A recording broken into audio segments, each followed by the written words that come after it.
नाटी दुल्हन। मयंक की बीवी नेहा की हाइट बहुत ही कम थी। वो इतनी नाटी थी कि लोग उसका कई बार मजाक बना देते।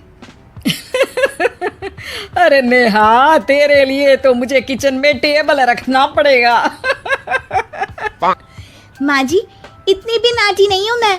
और हाँ, हिल्स पहनकर तो बिल्कुल आपके बराबर आ जाती हूँ। अरे तेरे पापा ने महंगी कार का लालच दे दिया, वरना तो मेरे बेटे के लिए लंबी लंबी लड़कियों की लाइन लगी थी।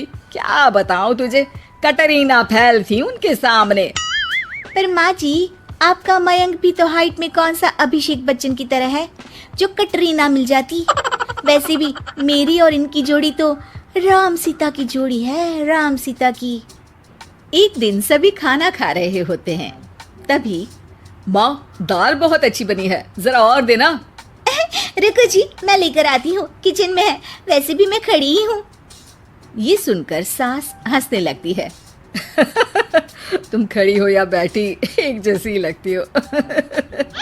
बस कीजिए जी, अभी हिल्स नहीं पहनी है, वैसे भी हिल्स पहनती हूँ तो आपके बराबर ही लगती हूँ। एक दिन नेहा सब्जी लेने बाहर निकलती है तो पड़ोसन कहती है, अरे देखो देखो कितनी नाटी है। मयंक तो दिखने में अच्छा है, हाइट भी ठीक ठाक है, फिर क्या जरूरत थी ऐसी नाटी बहू लाने की। दहेज बहन, दहेज। अंधे हो गए थे पैसों के पीछे, अब करे जगह साई। दोनों की बात नेहा सुन लेती है और उसे बहुत गुस्सा आ जाता है।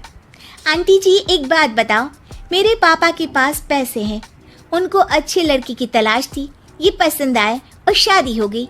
इसमें मेरा क्या कसूर है जो आप लोग मुझे सुना रही हैं? अरे नहीं नहीं नेहा, हम तो तेरी सास की बात कर रहे थे कि कितनी लालची औरत है। देखिए, वो लालची नहीं है। हाँ, उनकी कुछ शौक है जो वो अपने बेटे से पूरा करवाना चाहती है, और देखा जाए तो उसमें उनकी गलती भी क्या है भला। अगर इन्होंने मुझसे शादी की है तो जरूर कुछ न कुछ तो अच्छाई नजर आई होगी ना। और अब ना तो मैं आपकी बहू हूँ और ना ही आपके रिश्तेदारों को मुझसे मिलना है। फिर ये बात समझ नहीं आई कि आप इतना परेशान क्यों हो रही हैं। ये बोलकर नेहा वहां से निकल जाती है। नेहा, चलो तैयार हो जाओ, हम लोगों को एक पार्टी में जाना है। नेहा तैयार होकर पार्टी में जाती है, जहां मयंक का दोस्त उससे कहता है, अरे मयंक, तू लकी है यार, तेरी बीवी की हाइट इतनी कम है कि तुझे बच्चे की जरूरत ही नहीं है, भाभी ही बच्ची जैसी है। और मयंक, मेरी बीवी इतनी कम हाइट की हो ना तो मैं तो घर से बाहर ही ना निकलूं, कहीं फुदक कर चली गई तो लेने के देने पड़ जाएंगे। सभी नेहा पर हंसने लगते हैं। तभी पार्टी की जगह पर आग लग जाती है। अरे भागो यहाँ से, जल्दी करो, निकलो यहाँ से। अरे लेकिन बाहर के दरवाजे पर ही आग है, अब कैसे बाहर निकलेंगे? कोई रास्ता भी नहीं है। अरे रास्ता है ना, अगर कोई इस खिड़की से बाहर निकलकर अगर सामने के दरवाजे में आग को बुझा दे तो सब निकल सकते हैं। तभी नेहा उस छोटे से जरोखे से बाहर निकलकर आग को बुझा देती है। अरे वाह, भाभी जी ने तो आज हम सबको बचा लिया।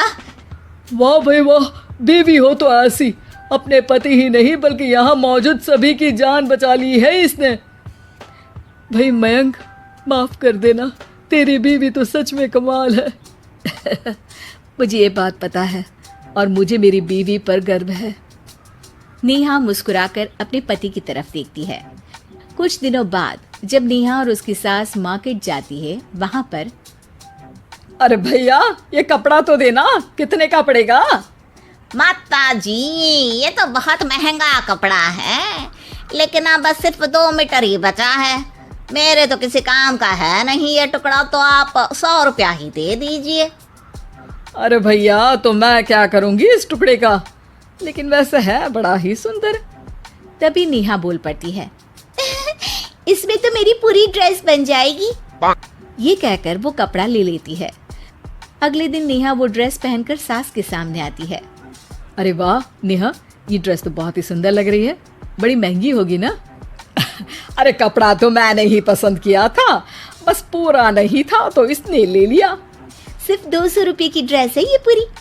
देखो माँ जी, नाटी होने का भी कम फायदा नहीं है। जैसे तैसे दिन कट रहे थे। सास और पड़ोसियों के मजाक बनाने का सिलसिला चल ही रहा था कि एक दिन मोहल्ले से जोर जोर से आवाज आती है, हाय रे मैं मर गई, भगवान मैं क्या करूं। अरे क्या हुआ? देखते हैं तो सभी एक हॉल के सामने भीड़ लगाकर खड़े हैं। मेरा बेटा प्रिंस गड्ढे में गिर गया है। पड़ोसन जोर जोर से रोने लगती है कि तभी वहां नेहा आ जाती है। रोइए मत, मैं प्रिंस को लेकर आती हूँ। ये बोलकर नाटी सी पतली सी नेहा गड्ढे में घुसकर बच्चे को बाहर ले आती है। अब क्या था, एक बार फिर नेहा के लिए पूरा मोहल्ला तालियां बजाता है। मुझे माफ कर दो नेहा, मैंने तुम्हारी हाइट का कितना मजाक उड़ाया था। कोई बात नहीं मौसी, प्रिंस ठीक है, ये बात है। अब वो दिन आता है जब सास नेहा की तारीफ करती है। वाह बहू वाह, तेरी तारीफें सुन सुनकर तो मैं खुश हो गई।